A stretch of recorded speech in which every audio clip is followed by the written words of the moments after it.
Hello, everyone. Welcome to the Indic Explorer show. Don't forget to like, comment, share, and subscribe to the channel. Your support means a lot to us. Women of the Vedas. This is the title of today's episode. A book, Aryaa, an anthology of Vedic women, has been written, uh, and it was commissioned by Shivakumar GV from Indica. And we are going to talk about this book. And in the context of the Western world, where feminism has risen to extremely rebellious proportions against society, it becomes important for us to explore in the modern world how women have contributed to dharma and Indian culture in the past via examining different stories and examples from our scriptures. So, to take this discussion forward today, I have with me Shivakumar GV. Namaste. Namaste, Vineet. So happy to be on your platform. Same here. So, Shivakumar GV, the first thing I would like to know is what inspired you to commission this book about these 10 women? Thanks. And I think, that is the story that we've been wanting to tell everywhere and, going around. There are quite a few narratives that need to be reclaimed in the context of Indian civilization.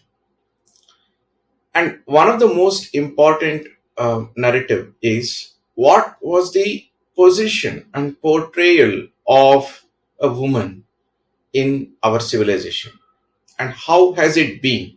What is the role that they have played over the last many millennia, and what is the kind of position that has been accorded to them, or rather they have earned and gained and performed, and how the rest of the society, of course men, have viewed women at various points in time.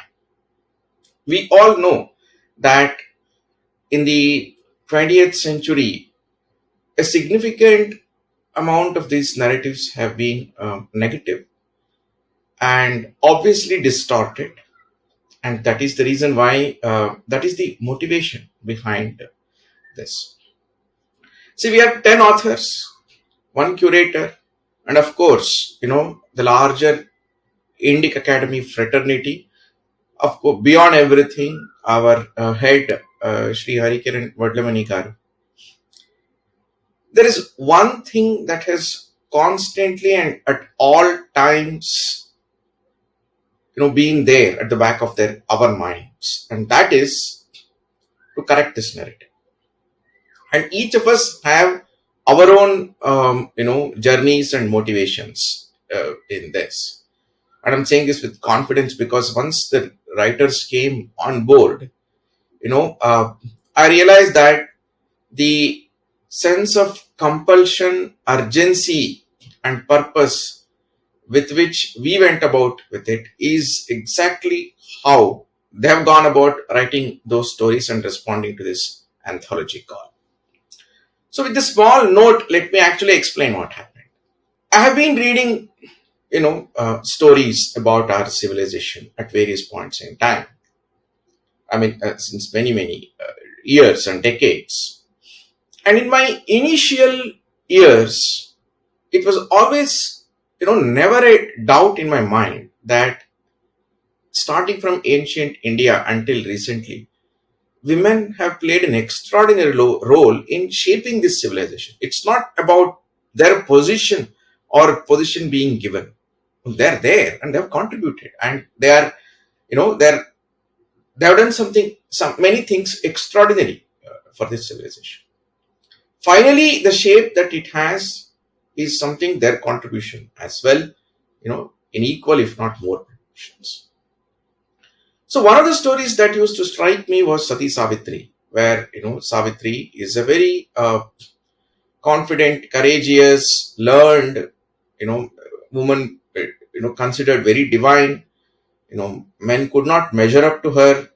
So finally, the minister suggests to her father Ashwapati that, she should find her own husband. She then goes about, finally finds Satyavana, who is about to die in 1 year. So Narada Maharshi reveals the bad news to Ashwapati, and Ashwapati, tries to prevail upon Savitri to withdraw, and she summarily rejects, and she marries Satyavana, and rest of it, all of us know how she snatches Satyavana back from the jaws of the death, from Yama himself, and and she tricks Yama. She's smart enough to put him to a corner, and Yama is so impressed with Savitri. So when I grew up, I did not have any doubt that she was a fantastic lady. But in the modern times, Sati Savitri has become a metaphor for docile, subdued, always following husband. Rather, in this case, Satyavana follows Savitri.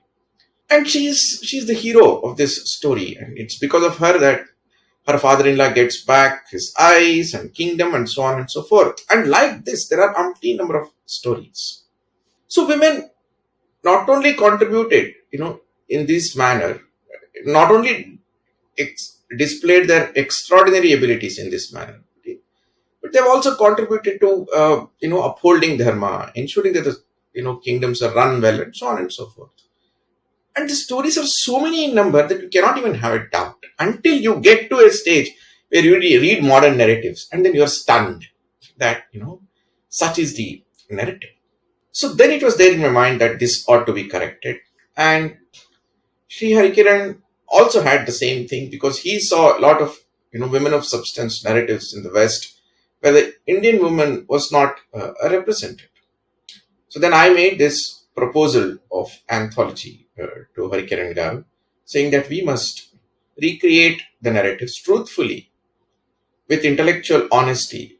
We don't have to distort and tell a wrongly positive narrative. Whatever is there, we must present it, but in a modern idiom, and we must start from the Vedic times and come all the way till 1800, beyond which there is significant record. Saying 1800 because 1774 is, Ahalyabai Holkar. Now, as late as 1774, we have had such fantastic women. Ahalyabai is considered devi. I mean, we all know what is the position accorded to her in the civilization. Even after that, you will find many women, which is a lot more documented.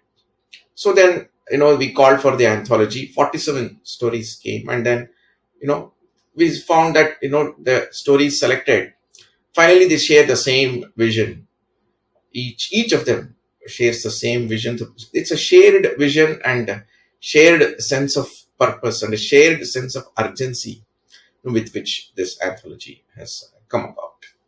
So, what challenges did you face in terms of doing the research? Because you also meant that number one, in terms of looking back at scriptures, did you look at also any oral traditions? And also, because there have been so many exceptional women in our civilization and culture, how did you choose these 10 specific women? Like, was there any criteria Yeah. uh, as such, I think that's an important question. I'll answer the second question and then come to the first question. So, as I said, we got 47 stories. Little more than that, but I'm, discounting a few. And a significant number of them were well-told stories. So, it obviously took a lot of time going through all the manuscripts and then, selecting the 10. Some selected themselves. Some there were options, and then finally we selected 10. So 2-3 very important criteria that we applied were: one, the story must already be sufficiently developed so that further enhancing is not a Herculean task. So that is one. That is the art and the craft consideration. Second thing is the story must also, be about a prominent woman, who we can, truly, this is the first of the series, and of course, the series will happen over years, and many more people will have to come to do that. But that's that aside. No, we'll have to pick prominent women. They will not be well known, and that's okay. But the substance must be very strong. That was the second consideration. Then the third consideration was then we had to have a right order, right composition, so that it looks like one book. At the same time, it must have the right diversity. So if you look at the stories, they're organized in a Purushartha sequence of Kama, Artha, Dharma, and Moksha. So we applied many of these considerations, and even then there were some very, very close stories. Some characters I kept it aside because much has already been written about them, and so we will have to have something new without violating the tradition. We have to have something new about that. End of the day, these are creative stories, and there is a creative reimagination, but without violating the markers set by the boundary.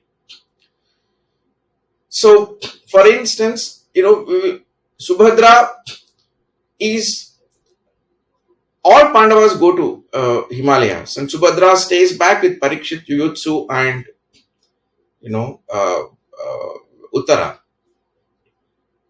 What must have happened should be reimagined, is reimagined based on the context of at that time. So, if one reads, it must look like it is absolutely faithful to the original, yet it is a reimagined story. So, we picked those stories where the powerful reimagination was possible and was already there, and that it was adding a perspective that was not explored earlier. So finally, we selected these 10 stories. So with respect to the research and the challenges associated with it, one thing we were blessed was all the 10 authors are sufficiently grounded in their respective stories from the traditional accounts standpoint. So as you already know, Indica fraternity has a good number of people very deeply versed in Mahabharata with original texts, not with retellings and other things.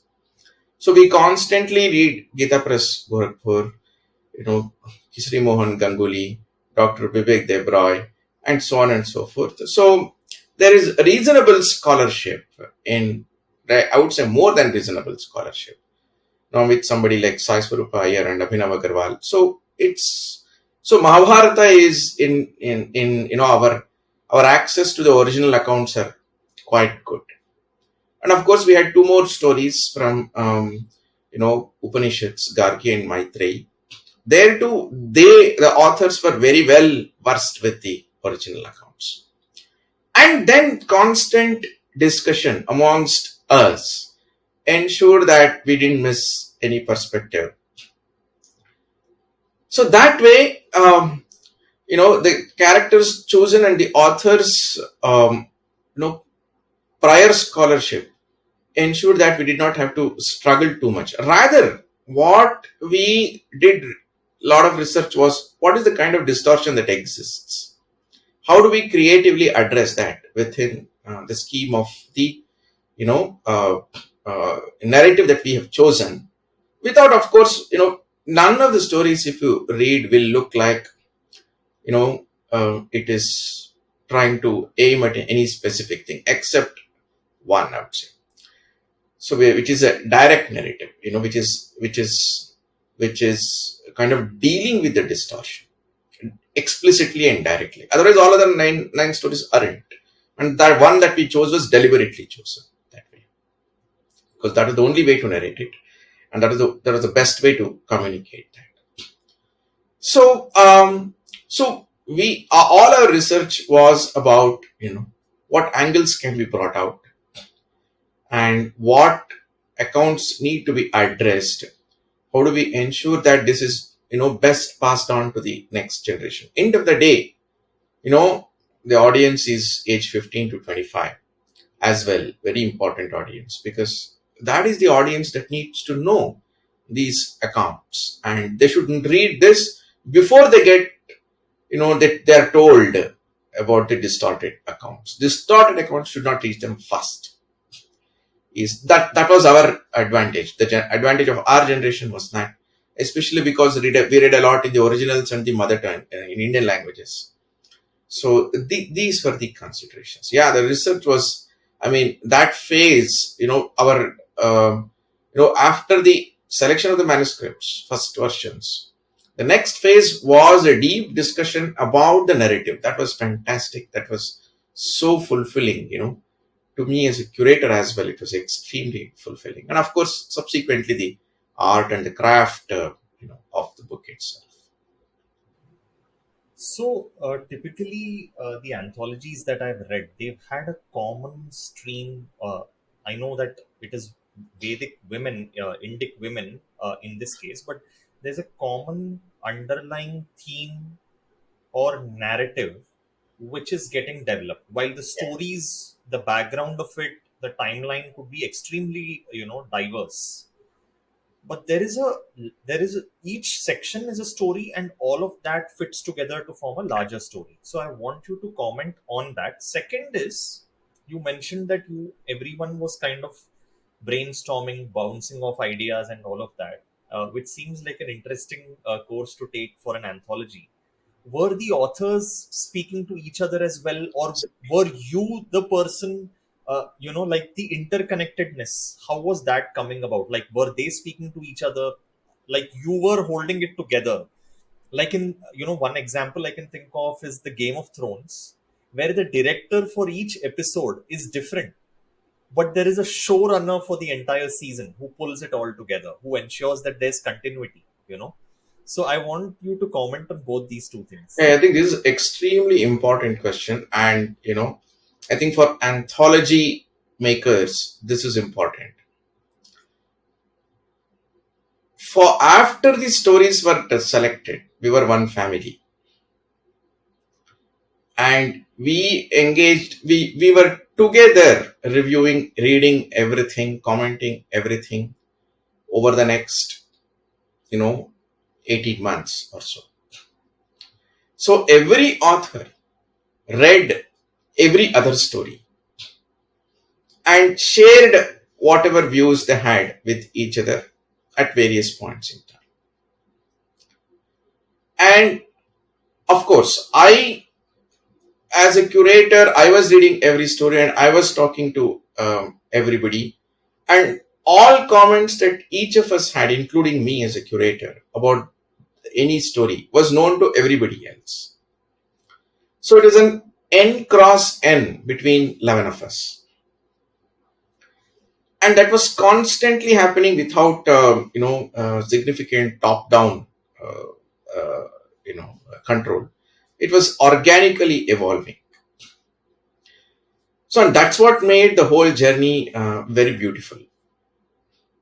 Of course, there was a lot of ups and downs in the COVID period, but beyond that, there was a little bit of lull in between. So the whole thing would have been completed maybe in less than in just about a year plus. Otherwise, that apart, the journey was continuously together journey. So to an extent, as a curator, I was not only curating the book, but I was curating the conversations also. But it was always everybody talking to everybody else.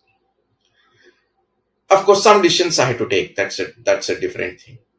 But every decision was rationally explained, discussed, and arrived at in a very very, very beautiful manner.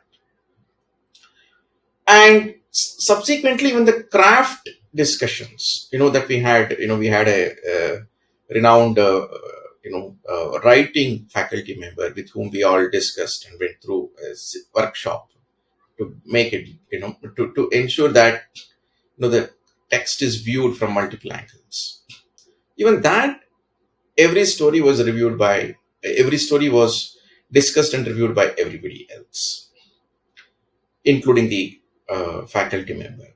So there was an extraordinary N cross N that happened between the 11 of us. And as a consequence of that, even though there are 10 stories, there is, many people have told me that it reads like a single book.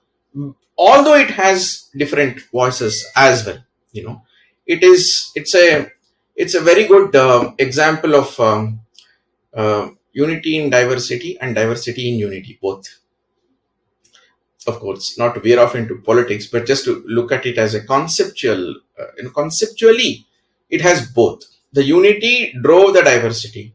The diversity was with the unity. And that is because 2-3 things, like I said, there is a shared sense of vision and compulsion with shared purpose that we had. And that shared vision had 2-3 underlying elements. One, the feminine perspective of India, the principle, the tattva of Shakti,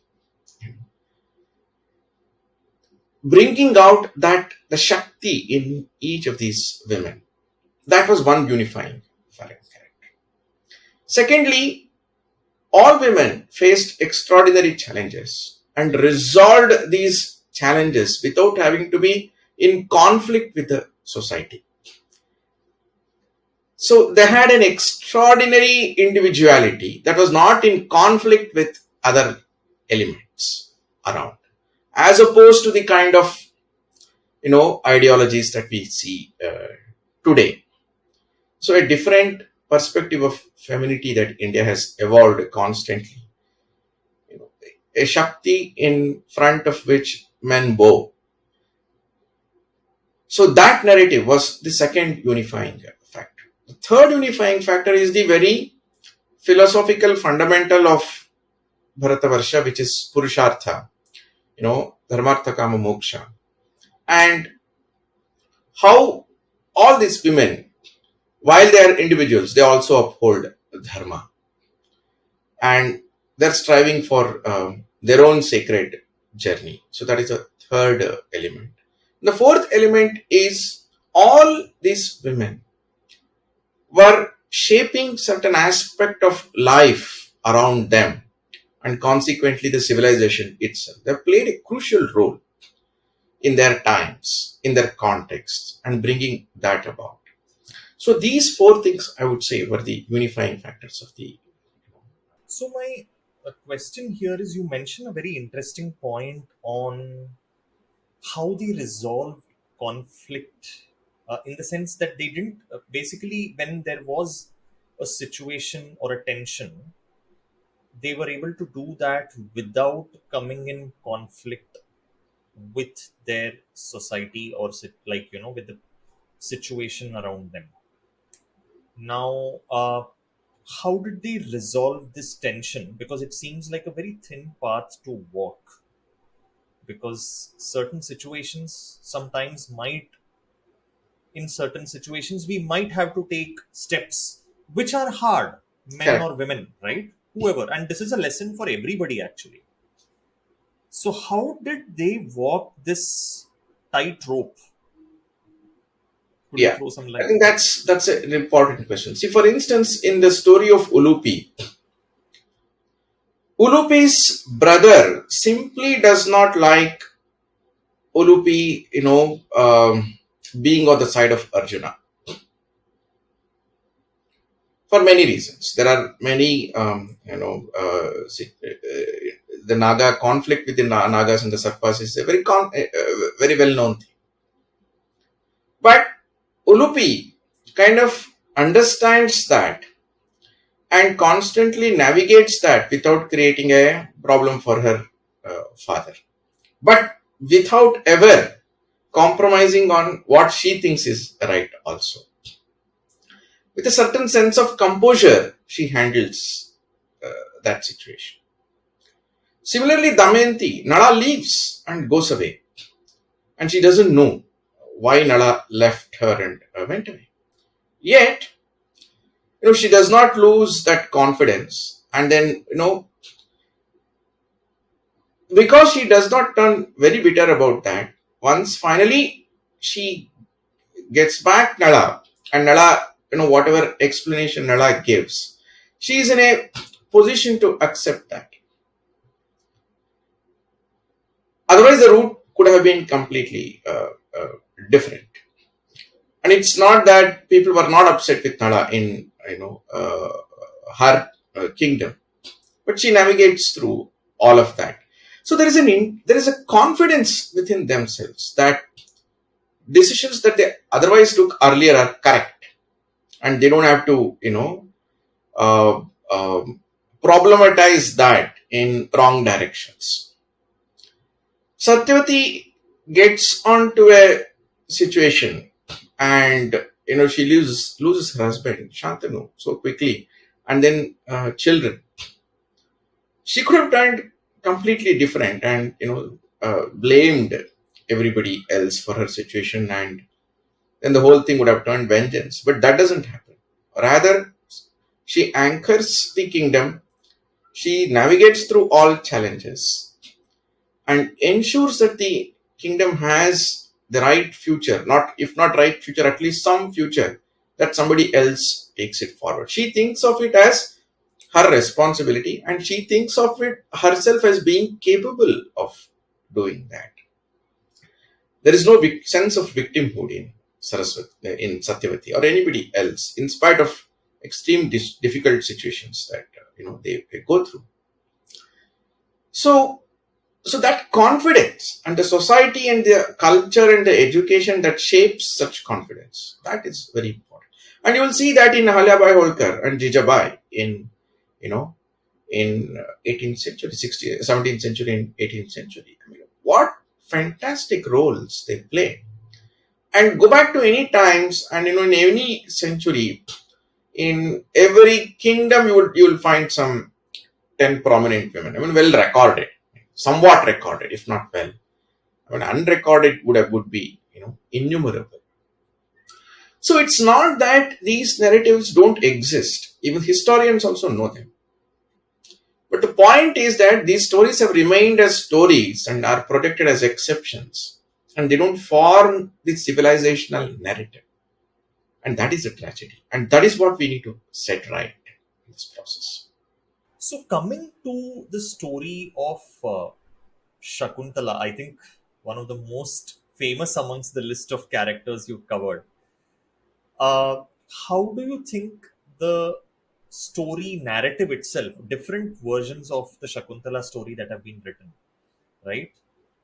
From the most antiquated one to the Kalidasa one, how do you think that story has evolved? Because from what I have read, it seems like in the Kalidasa version, Shakuntala is somewhat more reactive, and she doesn't come across as a strong character as much as the Shakuntala story in the original. I think it is in the Mahabharata, if I'm not wrong, where she comes across as the proactive actor in different events, where she's the core of the story, where she's actually taking those actions, a lot of it, right?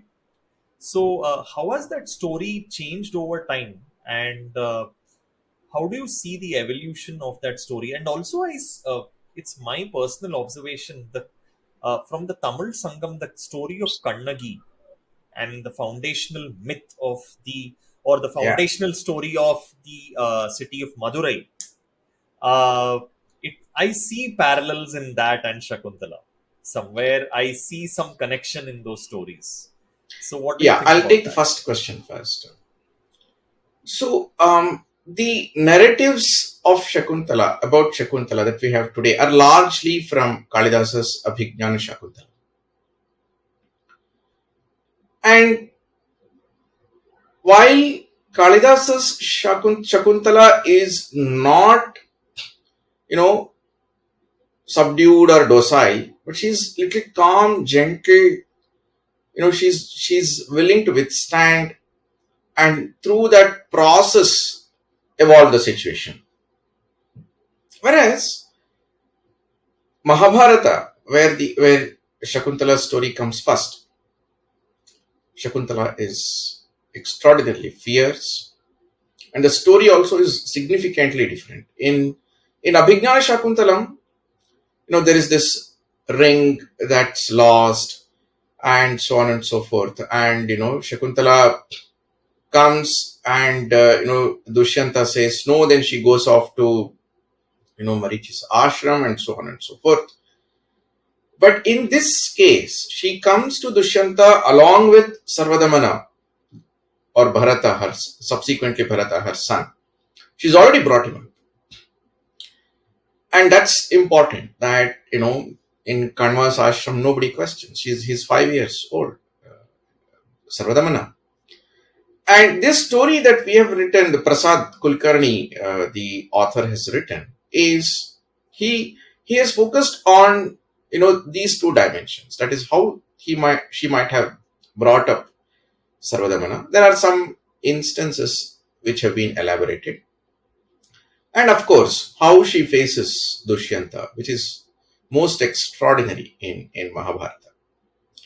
And the way she questions Dushyanta, and then finally Vishwamitra comes and declares that she's her son and his son, and all, so on and so forth. So I would say the evolution of this narrative is Kalidasa downwards, and Kalidasa with Kalidasa as the anchor. Mahabharata to Kalidasa, what happens is not very, very clear. But there is a significant difference between the two. And there are no in-between narratives about Shakuntala. So it's Kalidasa and it's Vyasa. Kalidasa is among the classical era Sanskrit poets, were among the few ones, early ones who started retellings. So you find a lot of retellings starting from that time itself. So the focus of Mahabharata is very different. Her story comes in Adiparva. It is setting a context for Mahabharata. It is narrating the past as well as it is setting a context. And the past is, of course, Bharata, And Bharata is important because Bharata, is one of the first kings who makes a decision against his children and chooses the son of his age as Bhumanyu, as the king. So he breaks the dynasty himself, and it is in his times that the Aryan culture spread as a culture, and not so much through conquest, and the Vedic culture spread during his time. So the Arya Shakuntala has played a significant role in choosing Bharata, in shaping Bharata. And so that is the significance of the story that we have. And in fact, this dimension, you will see a lot of stories that are later stories that are more popular. But the Mahabharata or the Ramayana stories will be significantly different. So this is one such fantastic story. And the part on Kannagi and Shak. Yeah, the part in Kannagi. So the Kannagi story is somewhat different. The only parallel is, the contexts are different. The purpose is different. But, going and facing the king and challenging the king, that part definitely is, there is a significant parallel. There is of course, Kannagi goes with, in the case of Shakuntala, Dushyanta is her husband. So the conversation is different, but still fierce. Kannagi did not have that constraint. So she had it was very fierce. But in both cases, the commonality is that what is right and what is wrong, that gets, discussed. A question that, Shakuntala asks Dushyanta is it right for you to do like this? That is the question. She is questioning, his ability to decide what is right or see what is right or not, and which is exactly what Kanagi also does. And this is a constant thing in India. And of course, in that, I love that story where, the moment the king realizes that Kanagi is right and he had taken a wrong decision, he gives up his life. I mean, that's one of the most profound moments in literature. If you do a sequel, would like to have Kannagi in the story. No, no, Kanagi has to be there in that. At least Kanagi, thankfully, Kanagi's story is well known. Yeah. But it is well known, but still set aside as a different kind of a Yeah. thing. And the two things that I really liked about what you said about the Shakuntala story, firstly, I think many people don't really understand the significance of that story because her son Bharata is the founder of the Bharat Varsha, the concept of India, the sacred geography. I think that if you have to pinpoint at one time, it is here, right? Yes, And that was something extraordinary definitely happened, because even in Rigveda, it is the Puru Bharata kings who are praised the most. And, there is somebody should read, people should read Shrikant Talageri's book on this. As to, he gives exact number of hymns that belong to the Puru Bharata family, and especially Bharata, and downwards. It is Bharata downwards and kings belonging to Panchala dynasty of the Bharata Vamsha. Kuru Panchala, yeah. Kuru, yeah, not the Kuru strand is not very prominent in Rigveda. Okay. It is the Draupadi's ancestors who are very, very prominent in Rigveda. But that starts from Bharata. So something really very extraordinary happened during his time. Arguably, bringing the Vedic hymns together and organization probably started something like that. I mean, since Vedas are not historic accounts, we cannot draw exact history from that, but we can definitely conclude that something extraordinary happened at the time of Bharata, and obviously Shakuntala is the mother in the way she shaped his early life, which is definitely Shakuntala's, and Uh, should have played a role. many people talk about the Ramayana and the Mahabharata in this regard. I mean, there were three great wars, and the Ramayana Mahabharata being the second, third, but the first one is the War of the Ten Kings, Yeah, Dasharagni Yuddha. where the And Bharatas win, right, against the other yes, tribes. yeah, Sudasa wins against the 10 kings of confederation, out of which two belong to his own tribe, but have gone away, and 8 others are others. In fact, Rigveda also talks about 2 other wars. One is Varshagira, and the other one I'm forgetting the name. So there are 3 prominent wars, of which the war of Dasharagni Yuddha is the one that is most well explained and well known. Yeah, so Bharata is the ancestor of that, all that actually. So The ancestor of all Indians in a way, right? yeah, see the thing about 20th century, 21st century is that we know a lot of stories, but their interconnectedness we do not know. And that is possible only when you read the original texts in completion. And one of the objectives of Arya is to trigger that interest to go back to the original. Fun is there. That is where the fun exists. Because 1 lakh shlokas, and it's not a joke. And every time you read, you find a new connection. And how many times can you read 1 lakh shlokas? An individual can read only once or twice, not more than that. And in 2 readings, you will get 2 different perspectives. So it is very, very, very important to read our original texts, which we have abandoned since last 150 years. Nobody is to be blamed on that because situations have been different. But I think time to go back, especially in the context of how women are portrayed and how women were. I think we can only be proud of our civilization, and all one has to do is to go and read the original. That's all. In the absence of reading of the original, one gets all the freedom to distort selectively. So, how do you think Madhavi's actions impacted her community, and how is her story remembered today? Yeah, so this is another very important student. I was glad that you know I was like waiting. Will anybody submit Madhavi's story? Because it's very challenging.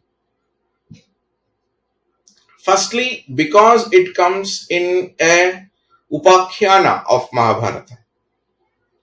Most of the main stories we know, but the upakhyana stories are not that well known, due to which people ignore it. What is Upakhyana? Upakhyana is it's a side, it's a story not of the main thread of Mahabharata, of the Kuru Pandava conflict, but somebody is telling somebody else's story. And sometimes these stories are told to Yudhishthira, sometimes these stories are told to Duryodhana, or so on and so forth. Sometimes to Arjuna, sometimes to Bhima, and so on. And there is a context. The context is important. Many of these stories should not be interpreted without that context. The context will tell you how to interpret it. So this story comes in Udyoga Parva, and it's a complex, weave of narrative. And Madhavi is the daughter of Yayati. Thankfully, because she is the daughter of Yayati, this story has some more visibility. It's not an obscure story. But few people know it. But unfortunately, in 20th century, this is the most distorted story, I would say. And there is a reason for it. It's easy to distort this story. It's easy to view it from some angles and then just dismiss it off and then, create problems. And very prominent writers in Hindi have done that.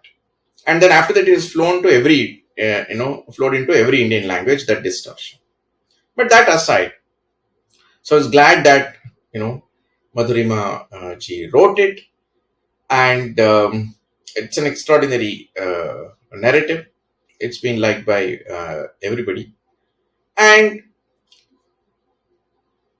she herself tells why she is bestowed with this capability of an extraordinary journey. And Galava, who is taking around, to whom Yayati, presents Madhavi and asks him to take her along, and then she will marry 4 kings.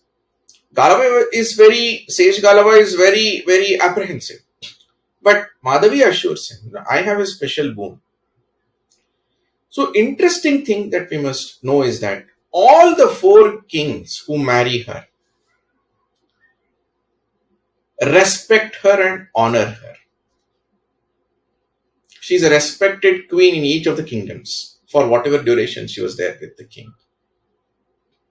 All her children honor her.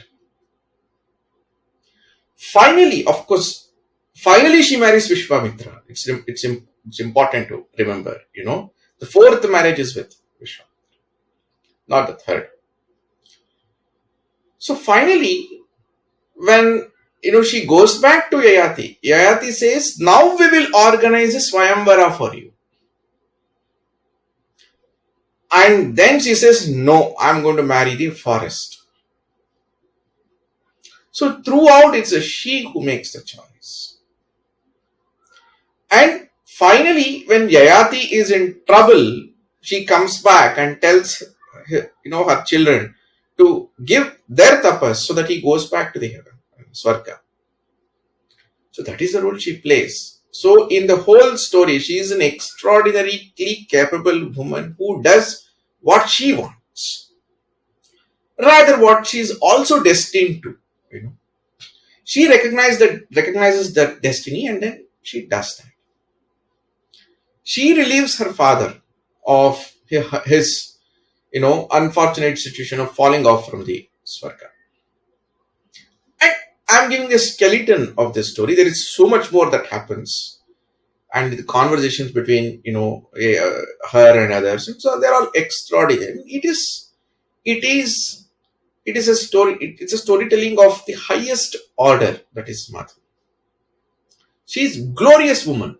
She's no unfortunate woman in the story.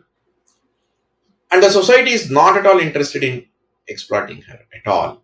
In the story, in the original, that dimension is like one has to struggle, and even if you hair split every word, you can't get.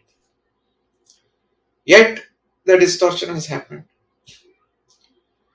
Because concerns of other civilizations and compulsions of 20th, 21st century have been thrust upon that story.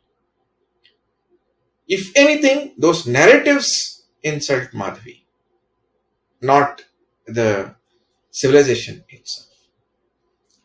So it's a story that everybody should read. It's an important, very, very important story.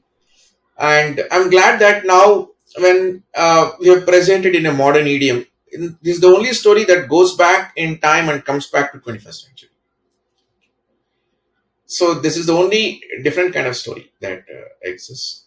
Oh, that's an interesting. And largely, the feedback for this story has been extremely positive.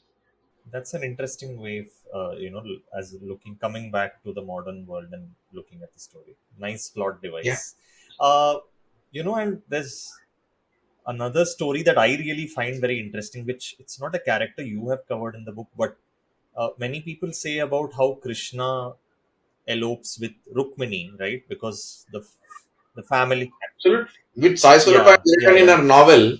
But there Go is for another story where Satyabhama, it's the opposite, where Satyabhama picks up Krishna. It's almost like she kidnaps Krishna and she runs with him. Like, that is a very, I mean, There are many stories. What happens is that in India, retelling is very common, and retelling happens based on a temporal within a space reality, and they vanish. A new retelling comes, but the main Mahabharata or the main Ramayana stays intact. This is the larger progress of the narrative in India. So like this, it happens many times, and there are umpteen number of instances where women drive and then take her out. Subhadra is finally in that Subhadra story. The charioteer is Subhadra. Arjuna, because Arjuna has to stay back and fight the Yadava army coming behind him. So that's how it is. Common, I mean, but the story of Gargi Vachaknavi and Maitreyi, I think that story to me epitomizes uh, an intellectual curiosity of a very different level, where I want you to comment a little bit on Gargi's philosophical insights and intellectual curiosity, and also Maitreyi's pursuit of knowledge and societal norms. Like the manner in which the conversation with their husband goes back and forth. It's so engaging. I want you to comment on these two characters. yeah, yeah, it's important. The way these two stories are presented is that the conversation between them is not incidental. You know, Gargi's questioning ensures that Yajnavalkya goes deeper into the substance and brings the best. So it's the questioning that takes Yajnavalkya in a journey. So it is which is so true in our times also. So we are usually not a product of just ourselves. We are a product of so many things happening around that. And Gargi's questioning, one is the boldness of those intellectual boldness of those questions. Secondly, not being intimidated by the responses or the not giving it up until Gargi takes him to that final stage where beyond that intellectuality has to stop. It has to end. Beyond that it can only be experiential. So Gargi takes Yajnavalkya through that journey, and in that process we are the beneficiaries. Finally, it is Gargi's questioning that brings a narrative that is so accessible to all times. So that is important. That is in Maitreyi's case, it's how she shapes a philosophical, a sacred environment in the personal life of Yajnavalkya. And this is not something an extraordinary situation either. If you come to Adishankara's era, Mandana Mishra when he loses after 18 days, finally his wife comes and says that now you have to defeat me also. Only then Mandana Mishra will become your Shishya and become a sannyasi. Ubhaya Bharati. So anybody in the Shankaradvaita tradition knows the story of Ubhaya Bharati very, very well. And so finally she put some extraordinary questions, and which will deviate us in this conversation. And Shankaracharya has to do some really extraordinary things to answer them, and then finally take Mandana Mishra along with him. I mean, this is as late as 8th century according to modern historians. So one may contest the story as ahistorical, but you cannot contest that the story itself exists at least by 14th century, which itself is phenomenal. Even in imagination, it's phenomenal. So this is pretty common, and the epitome of that is what Gargi does. And both Gargi and Maitreyi are extremely important, because what Gargi does in the outside world, exactly what Maitreyi does in the in the ashrama environment, and both are existing together. Both are equally important. Not, I mean, the word equally should not be forced. I mean, both are next to each other. Without, our life is largely a grihastha life. That is how Bharatiya Parampara has evolved. What happens in the court of Janaka is a consequence of what happened in the ashrama. So that the dual dimension is very important. So fundamentally, it is how Yajnavalkya's intellectual evolution is not the right word. Rather, the spiritual evolution is also enabled significantly by Gargi as the sacred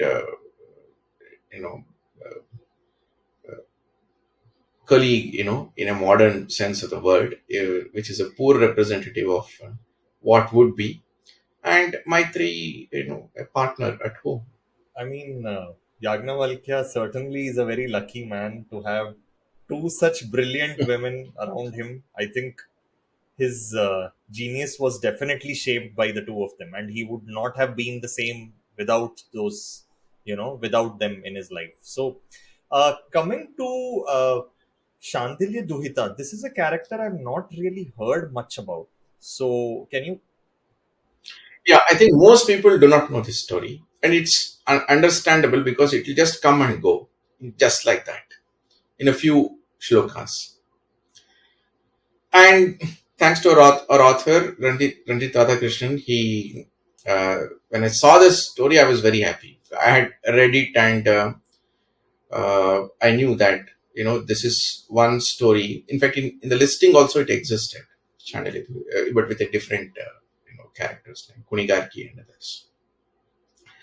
So, in this story, she's an ascetic. It's another important thing. Mahabharata, you will see a lot of ascetic women who are just ascetics and who probably did not marry. And in this case, Narada comes and creates a crisis due to which Sandilya has to marry, and then she marries somebody who she takes along with him to the heavens, her into the heavens through her tapasya. So It's a beautifully written poem by Ranjit, and in a meter and tenor that is very similar to how our own poetry is. You know, the the Indian poetry has a certain force with which it is written in the classical poetry. You know, the meter, or the chandas we say, Anushto, Matteba Vikredita, and so many things that are there. Each of them has a certain power. And in this, the power of the Indian chandas exists in this story. It's one of the most innovative poetry in the recent times, I would say, in English. So bringing that dimension of Indian poetry in English is not really very easy. So no wonder many people do not know Shandilya Duhitha's story. That name itself is something that the author has given actually, because the story goes without the name in Mahabharata. But the context gives some insight as to what kind of names can be given. So that's how it is given. So she's extraordinary because she chooses an ascetic life, and when a crisis exists, she marries, she complies, but the journey that she takes beyond is also her own. And these are the kind of stories that our people have written, recorded, rather, these women have existed, and that's why these stories also exist. You mentioned she was an ascetic and then complies. And then, Yeah, so Narada comes and tells that you cannot go to the Svarga without being married. oh, So then she says, okay, fine. And then she takes a different route. wow, that is interesting. The character I didn't know about seems like the story I want to read first. Yeah. So in the tradition, both for men and women, Vivaha is important. And only after that you get sannyasa. That's how the journey is. So there is one more story called Jaratkaru, story of Jaratkaru. And in that, Jaratkaru is not married, he's not interested, he's only interested in moksha. So once he's going, for he belongs to the a special kula of Brahmana kula called Yayavara Parampara, who never stay in one place at any point in time. They always keep moving. So very tough life. So Jaratkaru once is on one such journey, and then he suddenly finds a set of sages hanging from a tree upside down. And he's stunned and asks them, what has brought you to this situation? And their answer is something that he would have never expected. So they say, oh Jaratkar, oh sage, we are the ancestors, we are the unfortunate ancestors of a Brahmana called Jaratkaru. He has not married, and our parampara ends with him, due to which, we will not get moksha at all. So that's, as a consequence, we are hanging upside down. So that moves Jaratkaru, and then he says, okay, for your sake, I will marry. And finally, he marries another lady by name Jaratkaru, and their son Astika plays a very important role in Mahabharata because he is the one who stops Janamejaya's Sarpayaga. So, and there is this story has some deeper meaning, which I have written elsewhere on Indica today, and but this is the tradition, and what stopped Jaratkaru is what stopped Shandilya Durta too. But the resolution that the journey that each of them take to resolve this is totally different. There are so many great characters and stories that get missed, right? I mean, uh, yeah, and Yeah, yeah. Fascinating This stories. Once you begin to read the original, there is no way you cannot fall in love. And I think in a way this Jaratkaru story would really help, especially in the Western world where there is the decline of family and marriage as an Absolutely. institution. I mean, Yeah, this, like birth rates are absolutely. falling and all of that. This has a very different significance in the modern world. Yeah. Perpetuating humanity, ensuring that what good has been created continuously flows. So in Jaratkaru's case, the Yayavara parampara, I mean, that parampara will end, which is a good parampara, which is very necessary for the society. So Jaratkaru has no right to end it without ensuring that there is continuity. That is the responsibility expected from Jaratkaru. That story is extremely important for everybody to appreciate. As you're Yeah, right. most of the rishis, I think all the Brahma rishis, they were all married and they had children, right? It's a very wrong Absolutely. interpretation that people have. And this is sometimes people who are also wedded to the tradition that, you have to leave, marital life, family life, and you have to be a full brahmachari to be able to, I mean, it's attain moksha. It's a very, uh, somehow I feel it's very nihilistic sometimes. It's not for everybody, it's a path, but it Yeah. Sannyasa is absolutely not for correct. everybody. And brahmacharya is to be followed within the grahastha jivana itself. So we were never, you know, um, forcing the path of sannyasa. Rather, the sannyasa as a path is finally given after testing you a million times.